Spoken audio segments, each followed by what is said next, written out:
हिमाचल प्रदेश विधानसभा में सोमवार को बाद सत्र आयोजित किया गया। सत्र में सत्ता पक्ष और विपक्ष की भूमिका संभाले बच्चों में तीखी बहस भी देखने को मिली। बच्चों ने हिमाचल विधानसभा में प्रदेश के विभिन्न विषयों पर सवाल उठाए। 68 बच्चों ने हिमाचल के 68 विधायकों की तरह काम किया। डिजिटल बाल मेला की ओर से हिमाचल प्रदेश विधानसभा के तत्वावधान में इस बार सत्र का आयोजन हुआ। सदन में प्रदेश की वर्तमान राजनीतिक सामाजिक विषयों को बच्चों के द्वारा उठाया गया। बाल सत्र सुबह 11 बजे शुरू हुआ। स्पीकर, मुख्यमंत्री समेत 13 कैबिनेट मंत्री, 3 राज्य मंत्री और 4 संसदीय सचिवों का चयन किया गया था। विधानसभा अध्यक्ष ने बाल सत्र की शुरुआत में विधायी प्रक्रिया की बारीकियां समझाई। अध्यक्ष पठानिया ने बच्चों को बताया कि शिमला विधानसभा में आजादी से पहले विट्ठल भाई पटेल जैसे दिग्गज महान देशभक्तों ने इसी सदन में स्पीकर पद की गरिमा को बढ़ाया है। विधानसभा का जो आज आयोजन यहाँ हुआ है उनमें इनकी महत्वपूर्ण भूमिका रही है और निश्चित तौर पर मैं कह सकता हूँ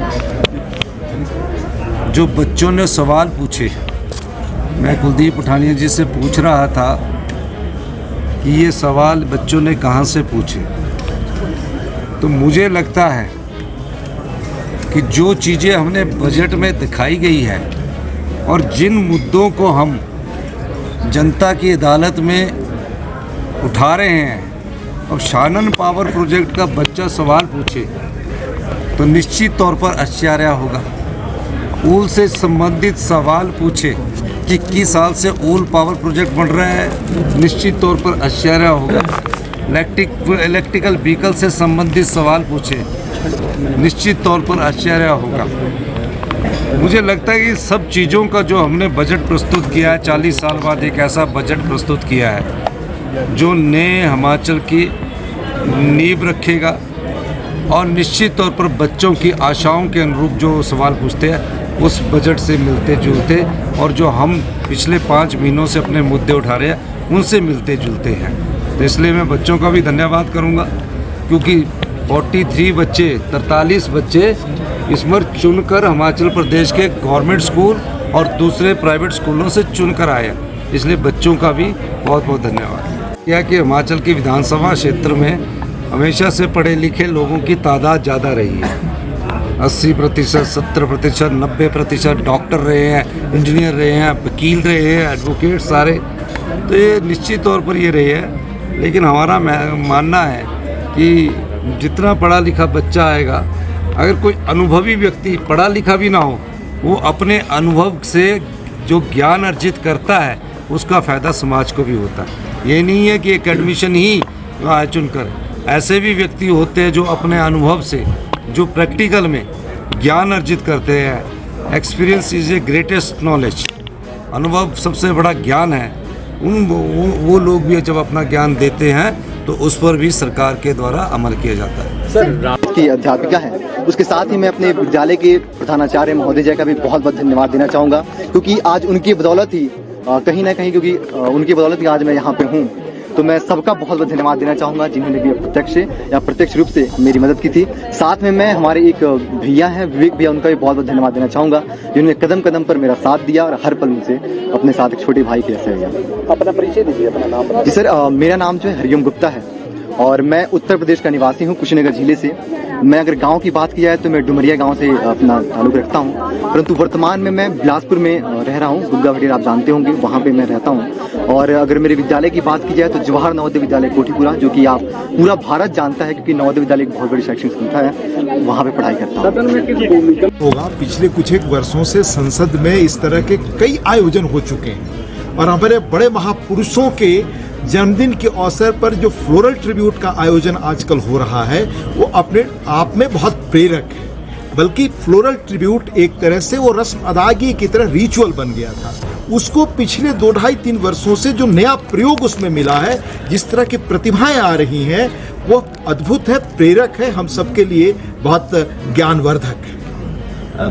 बहुत ही अच्छा। जिस प्रकार स्वयं सुखविंदर सिंह सुक्खू जी जो हमारे हिमाचल प्रदेश के सीएम हैं, उन्होंने जब मुझे एड्रेस किया तो फीलिंग आई थी कि हाँ, मैं सच की मुख्यमंत्री के बतौर यहाँ विधानसभा में आई हूँ। ऐसे सत्र होने चाहिए, लगातार होने चाहिए। ये बच्चों को मौका देते हैं अपनी बात रखने का, और जिस प्रकार स्वयं सीएम साहब ने कहा कि इससे बच्चे अपनी बात रख पाते हैं, और इससे बहुत कुछ नेताओं को सीखने को मिला, और हम वो बात मुद्दे रख पाएंगे जो बच्चों के मन में आते हैं। अक्सर जिस प्रकार सीएम साहब ने खुद कहा कि पेरेंट्स कहते हैं तो अभी तुम्हारी उम्र नहीं है इन चीज़ों का काम करने की, आने वाले समय में करिएगा, पर इस मौके ने हमें ये बताया कि हाँ, बच्चों की भी कुछ मुद्दे होते हैं और ये मुद्दे कितने ज़रूरी हैं समाज के सामने आना। जानवी, आपको खुद जो है वो अपना मंत्री जो बनाए, आपने खुद उसको चुनने का मौका मिला था?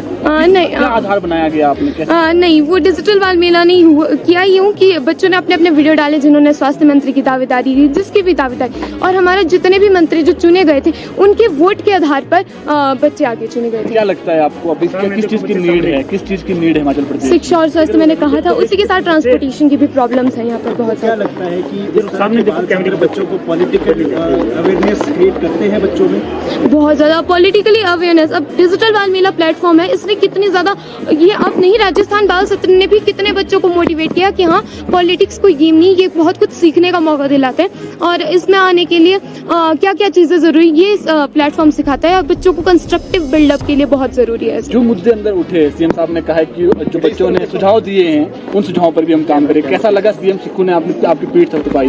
बहुत ही अच्छा लगा, और मुझे उन बाल विधायकों को भी खुशी होगी कि आने वाले समय में जो उन्होंने मुद्दे उठाए वो भी प्रदेश के सामने आएंगे। उनमें थोड़ा सा प्रोसेस होगा, जैसे सीएम साहब ने खुद कहा कि वो इन पर प्रोग्रेस करेंगे, कुछ कार्य हो चुके हैं, कुछ कार्य में अभी प्रगति लगी, तो आने वाले समय आप जब इस सत्र के बाद मुलाकात हुई सभी से, और जैसा मैंने कहा था कि आप उस दिन बाल सत्र के दिन इस बात को अनुभव करेंगे कि जो बच्चे जो भविष्य हैं, प्रदेश का भविष्य हैं, देश का भविष्य हैं, और उनके अंदर जो परिपक्वता, गहनता, विचारों की अभिव्यक्ति जो है वो आप देखेंगे, और आप ये महसूस करेंगे, और हम ये सब रिलैक्स्ड महसूस कर रहे जो आज के चुने हुए प्रतिनिधि हैं या पॉलिटिशियंस हैं, कि हमें ऐसा लगता है कि आने वाली पीढ़ी अपनी जिम्मेवारी समझने लगी है, इसलिए उज्जवल हिमाचल प्रदेश का निर्माण जो स्वाभाविक है, और हम इस बात से जो है पूरी तरह से अब निश्चित रूप से जो है हमें ऐसा महसूस हो रहा है। अब बच्चों की अभिव्यक्ति से देख लीजिए, ऐसा लगता है बच्चों के अंदर ज्ञान की कोई कहीं कमी नहीं है, परिपक्वता की कोई ऐसी कमी नहीं है। जब बच्चे इस तरह के होंगे तो समाज भी और ज़्यादा सशक्त होगा, मजबूत होगा, और समाज सशक्त हो तो राजनीति आवश्यक तौर पर सशक्त होगी, और सरकारें अपने आप जो अपने दायित्व हैं उनका निर्वहन करेंगी। Thank you.